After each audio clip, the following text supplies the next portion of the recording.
Oke, jadi ini adalah itel VistaTab 30, sebuah tablet keluaran baru dari itel yang harganya itu 1 jutaan. Curangnya tablet harga 1 jutaan gini, kalau misalkan saya ngomongin kekurangannya, nggak bisa ya, karena dia udah terlalu murah. Kalau saya ngomong kekurangan nanti bakalan banyak yang komen, wah udah murah, rewel.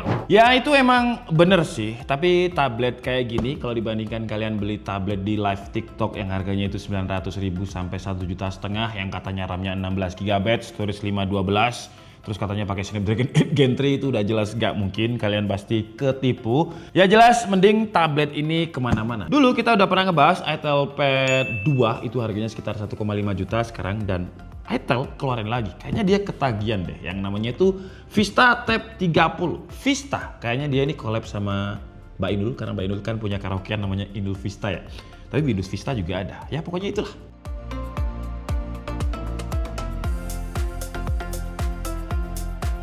Dan dengan harga 1,8 juta, coba kita lihat kita dapat apa aja selling point-nya. Jadi untuk layarnya dia pakai 11 in Full HD, baterainya 7000 mAh, ini lumayan gede. Terus dia dual speaker, ada learning center, ini seharusnya buat anak-anak ya. Jadi kayak tabletnya Huawei lah, ada Kids Edition. Terus dia juga udah 4G.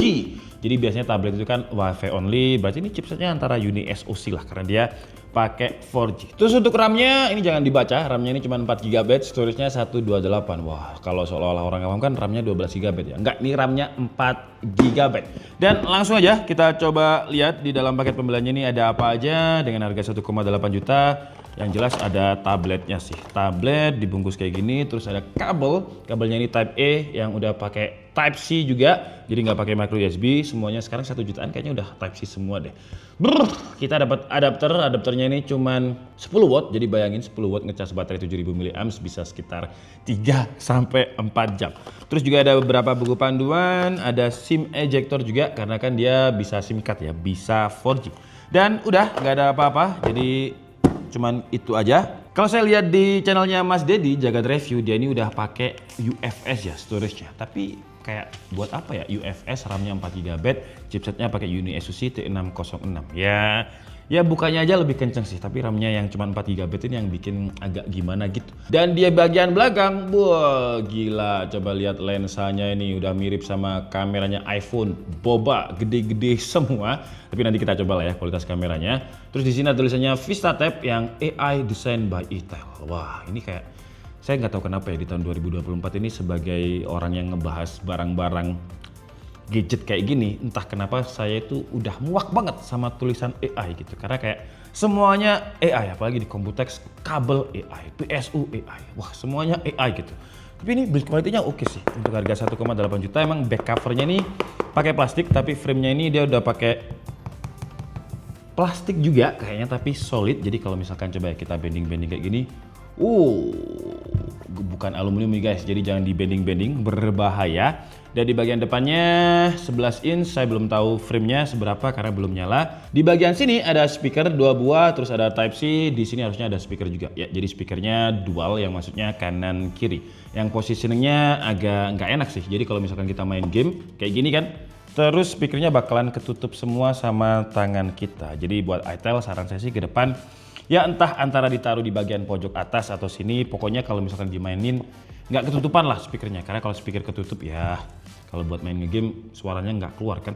Oke lah, jadi sekarang coba kita nyalain, terus positioningnya aneh juga ya. Sebelum kita nyalain, positioning Type C-nya itu ada di sini nih. Nah, bayangin kalau misalkan kita ngecas di sini, terus kita main kan nggak enak ya. Harusnya ditaruh di bawah juga, jadi kabelnya biar di sini. Jadi kalau main itu enak, nggak kena kabel gitu seharusnya. Terus di sini ada tombol power yang nggak ada fingerprintnya, terus ada volume up and down, ada mikrofon, ada SIM tray, dan ya udah sambil kita nunggu bootingnya. Frame-nya sih untuk harga tablet 1 jutaan masih oke lah ya. Kalau saya ukur jempol saya di sini misalkan masih oke kok. Jadi nggak terlalu tipis memang, tapi nggak terlalu tebel juga, nggak kelihatan tablet murahan gitu. Terus secara desain juga ya, kalau desain kayak gini mana ada orang percaya ini 1 jutaan ya. Ini mirip-mirip sama desainnya iPad, tapi di sini ini kayaknya gimmick aja. Jadi ini cuman ada flash, terus di sini cuman buat tulisan AI, dan main kameranya ada di sini. Tapi suaranya lumayan kenceng ya. Tadi sampai mana? Tadi sampai kamera. Kameranya ini minnya 8 megapiksel, selfie-nya 5 megapiksel. Speakernya kenceng banget BTW. Wah, ini nih UFS-nya nih. UFS versi berapa nih? UFS kalau ketemu RAM 4 GB dengan layar yang lebih gede, bootingnya lumayan lama ya. Jadi udah selesai saya instalasi beberapa aplikasi dan layarnya ini memang dia pakai IPS. Tapi kalau kita lihat IPS-nya ini kayak IPS kalau di laptop itu namanya IPS level gitu. Jadi bukan IPS yang top notch-nya. Tapi kalau misalkan kita lihat dari berbagai sisi, tuh. Jadi di bagian sini ada kayak semacam desaturasinya. Jadi kayak tuh ya kayak ada cahaya yang redup gitu di situ. Ini memang IPS, tapi IPS-nya kalau di laptop namanya IPS level sih. Ya atau bisa dibilang ini IPS yang memang buat tablet 1 jutaan lah. Karena 1 jutaan dapat IPS Full HD itu juga udah oke banget sebenarnya. Langsung aja kita tes untuk Antutu. Ini hasil screenshotannya ya. Jadi Antutu itu versi 10 dia dapatnya di 242.000 ya karena dia chipsetnya pakai Uni SoC T606 yang sebenarnya secara performa mirip sama Itel Pad 2 kemarin. Jadi apa bedanya ya? Terus kalau di harganya 1,8 juta sekarang menurut saya dengan performa segini terus 4128 saingannya itu lumayan berat sih karena ada Samsung Tab A9 itu harganya sekitar 2,2 juta tapi dia pakai Helio G99 kalah di storage kalau Samsung storage-nya 64 GB. Terus ada Redmi Pad yang harganya itu sekarang 2 juta itu 4128 tapi dia pakai Snapdragon 680 selisih 200.000 ya memang di kelas-kelas entry level kayak gini 200.000 kalau 2 juta berarti selisihnya sekitar 10%. Tapi ya saingannya lumayan gitu jadinya. Dan karena chipsetnya nggak terlalu kenceng kalau kita tes di CPU throttle 30 menit ya seperti yang kalian lihat ya stabil-stabil aja. Ini kita tes tadi di 3D Mark ya dia lolos sih skornya segini tapi ada beberapa kali ngetesnya berkali-kali. Kenapa berkali-kali? Karena kalau kalian lihat tadi itu sempet not responding 2 kali. Terus di white left-nya segini, skor stability-nya di 99,3%. Ya oke sih kalau kita ngomongin stability ya. Tapi ke performa Antutu sekitar segitu. Apakah enak kalau kita gunakan untuk main game? Langsung aja deh kita lihat datanya. Kita coba dulu di game Mobile Legends, dia dapatnya itu high, jadi settingannya bisa di 60 fps dan untuk average dia dapatnya di 41 fps. Tapi di Mobile Legends ini drop fps terendahnya itu bisa di 26 fps. Di bawah 30 jadi udah lumayan nggak playable untuk dimainkan. Dan kalau di PUBG dapatnya itu smooth high dan average fps dia dapat 24, maksimumnya di 25, drop-dropnya bisa sampai 18 fps. Genshin Impact kita coba untuk main sekitar 25 menit lebih nih kalau dari chatnya ya. Dan untuk average FPS dia dapatnya di 24, minimum FPS-nya bisa sampai di 15, maksimumnya di 31. Dari ketiga game ini kalau misalkan kalian maksa mau main yang paling nyaman itu ya Mobile Legends sih. Karena Mobile Legends ini kalau kita lihat dropnya di bawah 30 FPS selama sekitar 1 game 15 menit itu di sekitar 3 kali lah lagginya untuk di bawah 30 FPS.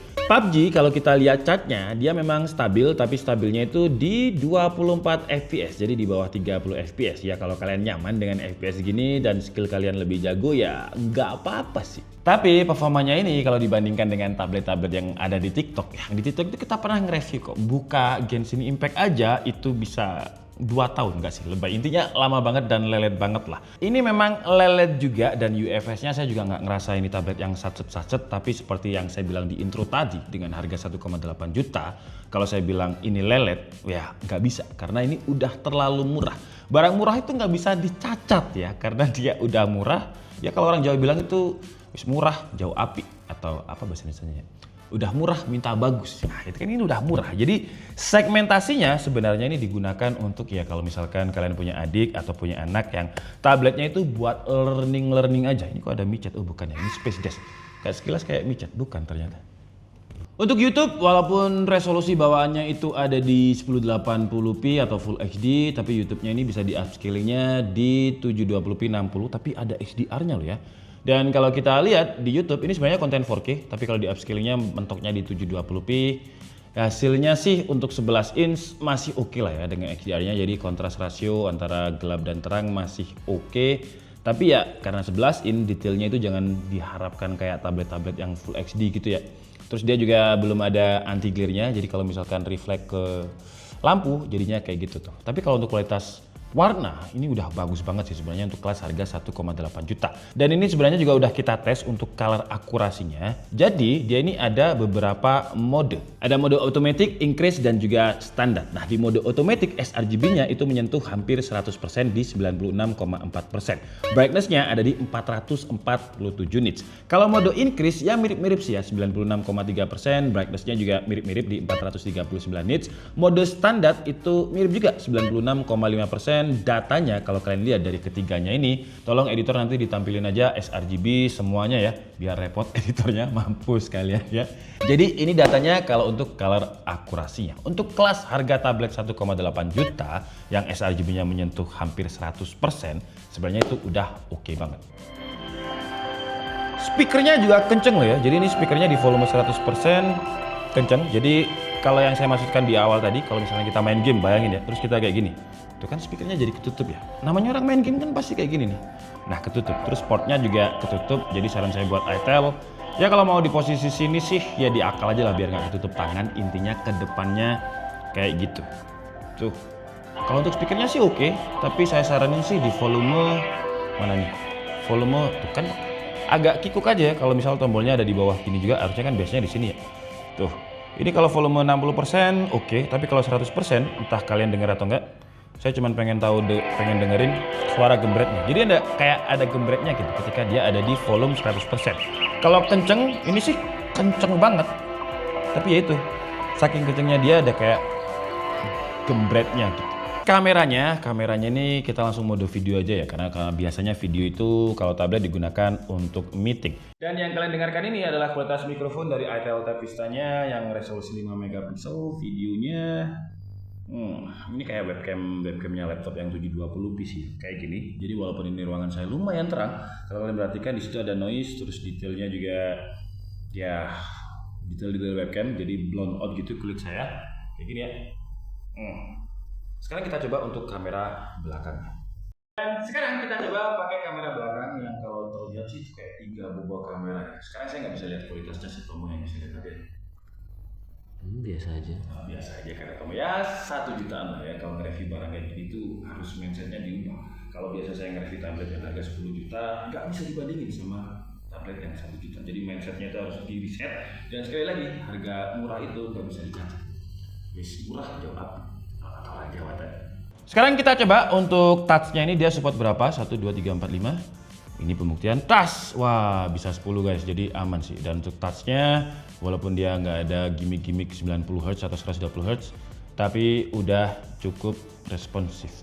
Pins, zoom, aman. Terus kalau untuk UI dia bersih banget sih ya. Kalau kita lihat di sini benar-benar nggak ada bloatware-nya, ya nggak ada kan ya, nggak ada iklannya sama sekali, bersih banget. Cuman ada aplikasi Learning Center ini yang juga jadi selling point di boxnya tadi. Kita coba lihat dulu deh untuk action centernya. Nah ini jadi ada screen recording kayak gini, simple aja. Jadi kayak Android Go.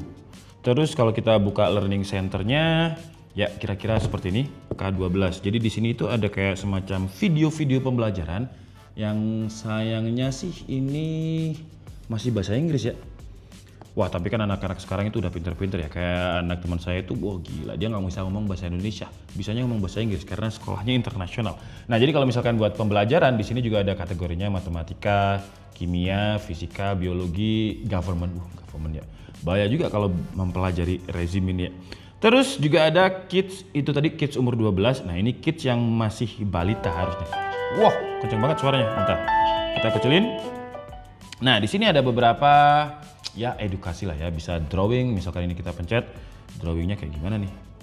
Wah zaman saya dulu kecil itu nggak ada kayak gini-gini. Oh dia tapi lumayan responsif loh drawingnya ya. Jadi search, oh masih ada delay dikit tapi latensinya ya. Tuh masih aman. Zaman saya kecil dulu mainnya itu dakon gitu, dakon. Oh bahasa Indonesia dakon itulah. Dakon, engklek kayak gitu-gitu, terus yang bungkus rokok dilempar pakai sendal gitu-gitu, belum ada tablet. Nah, jadi kita bisa warnai. Ini saya juga warna strawberry kok ungu, jangan ditiru ya. Harusnya merah. Oke lah, jadi cukup segitu aja ya hands on dari itel Vista Tab 30 ini, yang sebenarnya saya juga agak bingung ini diferensiasinya kemana karena kemarin habis ngeluarin itel Pad 2 juga. Tapi kalau saya lihat di Shopee Mall-nya itel Vista Tab ini Ini baru launching dan dia udah terjual di sini ya. Ini 369 terjual di official e-commerce-nya itel, tapi belum pihak ketiganya. Dan kalau kalian misalkan butuh keyboardnya juga, itel juga ngeluarin dengan harga yang relatif terjangkau ya, di 2.100.000 itu yang udah include sama tablet. Nah sekarang segmentasinya kalau kalian tanya tablet ini buat siapa? Ya buat adik-adik kita yang buat edukasi, terus kalau kayak gini biasanya dibuat kasir ya, kasir yang ada di kafe-kafe, di rumah makan, dikonekin sama Mokapos atau sama ASB, software-software kasir gitu. Karena kasir itu nggak butuh storage yang gede, 128 GB kalau untuk data-data aja cukup lah. Terus kalau kalian gunakan untuk kegiatan yang ringan-ringan aja tanpa gaming ya, karena kalau kita lihat performanya gaming tadi ya kurang lah. Kalau misalkan digunakan hanya untuk ngetik-mengetik dengan keyboardnya tadi bisa dibeli terpisah, masih oke sih. Ya UFS versi 2-nya ini memang cukup ngebantu. Coba ya kita buka aplikasi Mobile Legends deh. Kita coba UFS-nya ini sebenarnya dia ngebantu lebih cepat untuk ngebuka aplikasinya aja. Tapi karena RAM-nya ini cuma 4 GB, jadi ketika kita ngebuka ya kenceng pas buka aja, pas prosesinya ya kurang lah. Dan di opsi harga segini seperti yang saya bilang tadi ada Samsung Tab A9. Ada Advan Tab VX itu kalau nggak salah 1.999.000. Dia pakai Uni SoC juga, tapi versi yang lebih tinggi dari ini kalau nggak salah T618. Tuh kan cepet. Tapi kalau udah kebuka kayak gini, tuh masih lumayan lelet. Jadi UFS-nya memang nolong untuk booting aja. Tapi ketika udah kebuka, terus kita buka beberapa aplikasi lagi, misal tuh ini cuman beberapa aplikasi tuh. Ada kayak semacam latency-nya lah karena kekurangannya di RAM 4 GB. Tapi overall dengan harga 1,8 juta, ya si itel Tab Vista ini bisa menjadi rekomendasi lah kalau kalian butuhnya tablet yang kebutuhannya cuma ringan-ringan aja, terus dipakai di kasir dan dibuat cuma sekedar edukasi aja. Kalau kalian gunakan untuk kerja editing di sini sih bisa, tapi sekalian aja pas bulan Ramadan gitu ngeditnya ya, karena biar kesabaran kalian itu teruji juga. Saya Nika Budi. And see you on the next video. Tapi sekali lagi itel tolong ya kalau misalkan ke depan bikin tablet lagi, ini nih port ini digeserin ke sini. Jadi kalau main itu nggak ketutup. Sama port ini lebih baik di sini aja karena biasanya orang main tablet itu kebanyakan kayak gini ya. Jarang orang main tablet posisi vertikal kayak gini. Kecuali kalau tiktokan oke lah. Tapi siapa yang mau tiktokan di tablet? Capek.